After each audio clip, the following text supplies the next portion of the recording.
തെന്നിന്ത്യൻ സിനിമയിലെ സൂപ്പർ താരവും ടി.വി.കെ അധ്യക്ഷനുമായ വിജയ് പുതിയ രൂപത്തിൽ റംസാൻ മാസത്തിന്റെ ഭാഗമായി ഇഫ്താർ വിരുന്നൊരുക്കി റംസാൻ മാസത്തിൽ നോമ്പ് തുറക്കുന്നതിനു മുൻപുള്ള പ്രാർത്ഥനകളിൽ പങ്കെടുത്ത നടൻ തലയിൽ തൊപ്പിയും തൂവെള്ള വസ്ത്രവും അണിഞ്ഞാണ് പുതിയ രൂപത്തിൽ ചടങ്ങിൽ പങ്കെടുത്തിരിക്കുന്നത്.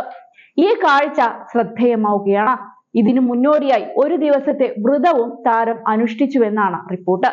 ചെന്നൈയിലെ റായപ്പേട്ടയിലുള്ള YACA ഗ്രൗണ്ടിലായിരുന്നു ഗംഭീരമായ ഇഫ്താർ വിരുന്ന് നടന്നത്. ചടങ്ങിലേക്ക് വരുന്ന താരത്തിന്റെ ചിത്രങ്ങൾ നേരത്തെ തന്നെ വലിയ രീതിയിൽ വൈറലായിരുന്നു. പ്രദേശത്തെ 15ഓളം പള്ളികളിലെ ഇമാമുമാർക്ക് ചടങ്ങിലേക്ക് ക്ഷണമുണ്ടായിരുന്നു. സാധാരണക്കാരടക്കം 3000-ലധികം ആളുകൾ വിരുന്നിൽ പങ്കെടുത്തതായാണ് റിപ്പോർട്ട്. പ്രാർത്ഥനയിൽ ഏർപ്പെട്ടിരിക്കുന്ന ഒരു കൂട്ടം പുരുഷന്മാർക്കിടയിൽ വിജയ് ഇരിക്കുന്നതിന്റെ ദൃശ്യങ്ങളും പുറത്തു വന്നിട്ടുണ്ട്.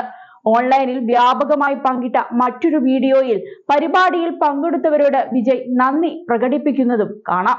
പ്രാർത്ഥനാ സമയത്ത് തികഞ്ഞ ജാഗ്രതയോടെ വിജയ് കാത്തു നിൽക്കുന്നതും ദൃശ്യങ്ങളിൽ വ്യക്തമാണ്.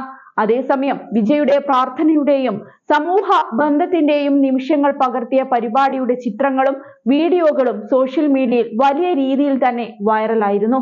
ഇതിനു പിന്നാലെ വൈവിധ്യമാർന്ന സാംസ്കാരിക പാരമ്പര്യങ്ങൾ സ്വീകരിക്കാനും അവയെ പ്രോത്സാഹിപ്പിക്കാനുമുള്ള അദ്ദേഹത്തിന്റെ ശ്രമങ്ങളെ ആരാധകർ അകമഴിഞ്ഞ് പ്രശംസിക്കുകയാണ്. നേരത്തെ തന്നെ വിജയ് ഇഫ്താർ വിരുന്ന് സംഘടിപ്പിക്കുന്നതുമായി ബന്ധപ്പെട്ട വാർത്തകൾ പുറത്തു വന്നിരുന്നു.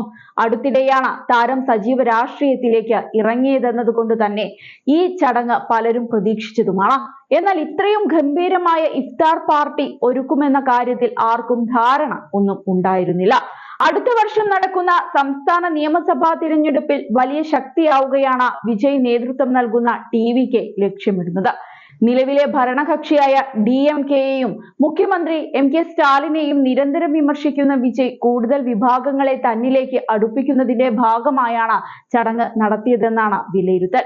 സിനിമയിലെ നിലവിലുള്ള കടപ്പാടുകളും ബാധ്യതകളും പൂർത്തിയാക്കിയാൽ പൂർണ്ണമായി തിരഞ്ഞെടുപ്പ് പ്രവർത്തനങ്ങളിലേക്ക് ഇറങ്ങാനാണ് വിജയുടെ തീരുമാനം. വലിയ നീക്കങ്ങളാണ് വിജയുടെ പാർട്ടി തമിഴ്നാട്ടിൽ നടത്തിവരുന്നത്. തിരഞ്ഞെടുപ്പ് തന്ത്രജ്ഞനായ പ്രശാന്ത് കിഷോർ അടക്കമുള്ളവരെ രംഗത്തിറക്കാനാണ് ടി.വി.കെയുടെ തീരുമാനം. ഈ വർഷം ഫെബ്രുവരി 2-ന് വിജയ് രാഷ്ട്രീയത്തിലേക്ക് കടന്നുവന്ന് തന്റെ രാഷ്ട്രീയ പാർട്ടിയായ തമിഴകം വെട്രി കഴകം രൂപീകരിക്കുന്നതായി പ്രഖ്യാപിച്ചു. അഴിമതിയുടെയും വിഭജനത്തിന്റെയും രാഷ്ട്രീയത്തിനെതിരെ നിലകൊണ്ട വിജയ് 2026-ലെ തമിഴ്നാട് നിയമസഭാ തിരഞ്ഞെടുപ്പിൽ തന്റെ പാർട്ടി തിരഞ്ഞെടുപ്പ് മത്സരത്തിൽ പങ്കെടുക്കുമെന്ന് പ്രഖ്യാപിച്ചു. ഒരു രാഷ്ട്രീയ പാർട്ടിക്കും പിന്തുണ നൽകാതെ അദ്ദേഹം 2024-ലെ ലോക്സഭാ തിരഞ്ഞെടുപ്പിൽ നിന്ന് വിട്ടുനിന്നു. ഓഗസ്റ്റ് 22-ന് ചെന്നൈയിലെ പനയൂരിലുള്ള പാർട്ടി ആസ്ഥാനത്ത് വെച്ച് വിജയ് തന്റെ പാർട്ടിയുടെ പതാകയും പതാക ഗാനവും അനാച്ഛാദനം ചെയ്തിരുന്നു.